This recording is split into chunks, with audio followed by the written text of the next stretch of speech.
Pero ¿qué pasa si nos sentimos mal, si nos agarra dolor de cabeza, si nos sentimos con ese golpe de calor que nos afecta justamente por tantos días de altas temperaturas? Bueno, ya estamos en comunicación con Damián Zopati, que es médico clínico del Hospital de Clínicas. Damián, buenas tardes. Belén Martínez, Pablo Vicente, todo el equipo de La Voz de la Ciudad, le damos la bienvenida. Gracias por estar con nosotros.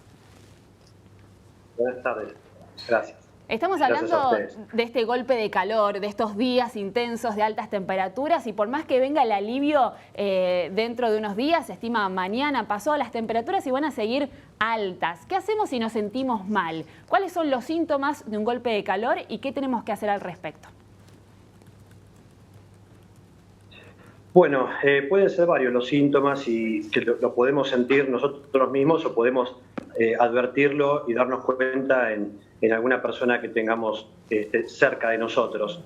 En principio tenemos que entender, si fuésemos nosotros mismos, que nos vamos a sentir como si estuviésemos demasiado acalorados, como si tuviésemos un cuadro febril, como si tuviésemos 38 grados de temperatura, es decir, vamos a estar con la piel caliente, vamos a sentirnos con la frecuencia cardíaca elevada, vamos a sentirnos decaídos, es decir, con la presión baja. Podemos tener cefalea también, el dolor de cabeza. Y es muy importante darse cuenta en las personas que tenemos cerca, y sobre todo en niños y en ancianos. Y acá nos podemos dar cuenta cuando empiezan a aparecer algunas manifestaciones neurológicas, el nene que se queda dormido, el abuelo que se queda dormido, el nene que está más irritado. Entonces, bueno, los síntomas principalmente para darnos cuenta en la gente que tenemos cerca que son vulnerables son los signos neurológicos de déficit en el tema de la concentración, en el sueño, en la irritación. Y después, bueno, lo que tiene que ver con esta piel bien colorada, la presión baja, la taquicardia, el decaimiento y el dolor de cabeza. Esos son los principales signos y síntomas que uno puede observar a la hora de hablar de golpe de calor. Damián, iba repasando a medida que vos estabas presentando para todo esto que uno siente o que ve de tener un pariente cercano, ya sea adulto mayor o alguno de los chicos, y tal cual siente todo esto. Y sobre todo puede ayudar a que termine derivando en otra patología, un golpe de calor, que se acentúe, por ejemplo, alguien que sufre de baja presión. Sí, bueno, tenemos que entender que una cosa es hablar de una persona joven que no tiene patologías cardiovasculares, y otra cosa es hablar de algún abuelo que puede tener alguna enfermedad coronaria previamente, y esta baja presión y este aumento de la frecuencia cardíaca puede traer alguna consecuencia cardiovascular. Hablando, por ejemplo, de una situación de dolor de pecho o de infarto. Muchas veces también los golpes de calor tienen relación con la deshidratación, y acá también podemos encontrar alguna alteración a nivel de la función de los riñones, y bueno, inclusive agravar ciertas situaciones neurológicas crónicas que puede tener el enfermo, hablando de abuelitos, ¿no? Abuelos de geriátrico, claro. Abuelos que tienen ya una base de aterosclerosis o una base de demencia. Bueno, se agrava mucho más la situación de este estatus neurológico, y uno lo ve enseguida con esta conexión, que uno dice que lo ve más desconectado, lo ve más dormido, lo ve más irritado. Pero sí, las consecuencias tienen que ver no solamente con el golpe de calor, sino con las patologías agregadas que puede tener la gente. Doctor, siempre decimos hay que hidratarse mucho, no exponerse al sol en las horas más complicadas, entre las 11 y las 5 de la tarde, comer liviano. ¿Qué otro tipo de recomendación nos puede dar al respecto? Y por otro lado también le pregunto si tuvo algún tipo de consultas este fin de semana después de tantos días de altas temperaturas.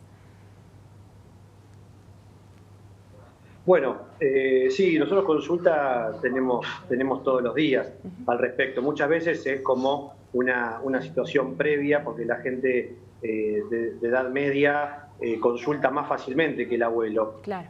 O que el nene. Para poder darse cuenta del abuelo o del nene chiquito, acá están los familiares y los padres que tienen que estar atentos a pequeños síntomas. Pero muchas veces el golpe de calor tiene que ver también con estar expuesto a temperaturas altas por periodos prolongados, y se ve también en gente joven, porque los jóvenes hacen deportes y también el hacer deportes con temperatura muy alta suele traer aparejado algunos síntomas incipientes e iniciales, como por ejemplo el dolor de cabeza. Es muy frecuente la consulta por cefalea en esta época del año, que no se cura con una aspirina, sino que se cura tomando algunos vasos de agua. Entonces sí, las consultas las tenemos muy frecuentemente. Y respecto al tema de la prevención, tanto quien vaya a hacer alguna actividad o quien no la vaya a hacer, la única prevención, la más eficiente es la hidratación. Tenemos que entenderlo, siempre digo, como si fuese el motor de un auto, que por más nuevo que sea, si no tiene el líquido refrigerante, el agua, dando vuelta por su circuito, el motor va a recalentar. Y lo mismo nos pasa a nosotros. Entonces, una buena forma de tener medida es consumir los famosos 2 litros de agua por día, una botella que podemos tenerla o varias botellitas de plástico más chiquitas, y vamos viendo cuánto vamos tomando, inclusive antes de tener sed. Hay que tomarse esto como una rutina preventiva, porque ya inclusive cuando está presente la sed, ya estamos como corriendo de atrás. Entonces, la prevención básicamente es no exponerse a zonas demasiado calientes por periodos prolongados, obviamente no hacer ejercicios o actividades que requieran exposición al sol o a las temperaturas altas en la calle, en las horas que usted mencionó, entre 11 y 4 o 5 de la tarde, y sobre todo la hidratación. Eso es lo más importante. Claramente el hecho de usar ropa liviana, de algodón, no sintética, que pueda ayudar a absorber mejor la transpiración, usar ropas claras. Siempre también comento que cuando uno pisa una baldosa descalzo y esa baldosa es blanca o es clarita, está más fresca que la baldosa oscura, porque los colores oscuros retienen el calor. Entonces, el uso de ropas claras y de sombreros es una medida también muy pertinente para prevenir el golpe de calor. Damián, ayer, por ejemplo, en los bosques de Palermo solamente se veía aproximadamente 3, 4 de la tarde aquellos que se notaba que estaban entrenados. Porque hay muchos otros que salen a correr, como pasó en el primer anuncio de que se habilitó a los famosos runners acá en la ciudad, y salieron todos. Y había mucha gente que se notaba que nunca en su vida había salido a correr, pero que aprovechó ese momento. Y ahora también, sin ser extremista, está clarísimo todo lo que está diciendo, porque hasta uno puede llegar a tener muerte súbita por un golpe de calor. ¿Estoy errado con lo que estoy diciendo? Conozco al menos personalmente varios casos de aquellas personas que en un torneo de fútbol, domingo a la mañana, después de haber comido un asado a la noche, se levanta temprano y va a jugar al fútbol. Y ahí es donde se olvida de ese entrenamiento previo y termina sucediendo una desgracia. No quiero ser extremista, repito, pero puede suceder un caso así. Por eso hay que tener tanto cuidado y tanto respeto.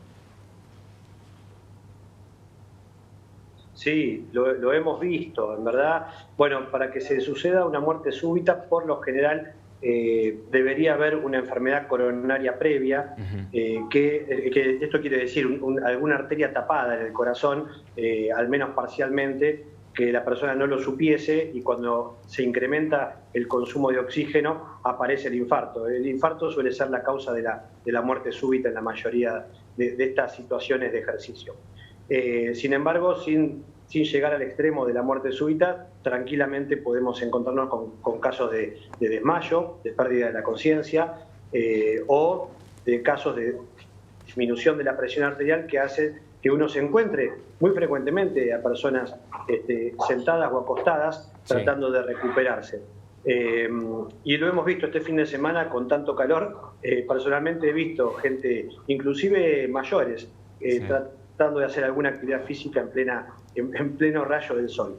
Bueno, esto uno debería evitarlo porque acá, además de la actividad física que se está haciendo, se está exponiendo uno a otra situación adversa, climatológica, en este caso, que es el calor en exceso. Esto podríamos también ponerlo en un paralelismo con decir, no solamente voy a correr, sino que además empiezo corriendo en una montaña, para arriba, en la pendiente hacia arriba. Entonces se agrega un esfuerzo mayor al que habitualmente podríamos hacer si la temperatura fuese de alrededor de 20 grados en el ambiente, ¿no? Damián, muy claro en los conceptos, así que le agradecemos y mucho por su tiempo, por estar con nosotros, por dando las recomendaciones a seguir en estos días de tanto calor. Muy amable, gracias. Gracias a ustedes. Gracias. Damián Zoppati, médico clínico del Hospital de Clínicas, en un día que va a superar los 30 grados nuevamente. Ya estamos ahora en 33 grados 3 décimos. La alerta naranja continúa, la advertencia violeta también. Son más de 3 días consecutivos con mínimas que superan los 22 grados y con máximas que superan los 32. Así que hay que hidratarse. Como decía el doctor, la clave está en eso, en hidratarse y por supuesto no exponerse al sol en las horas tan difíciles como son las 11 de la mañana hasta las 5 de la tarde.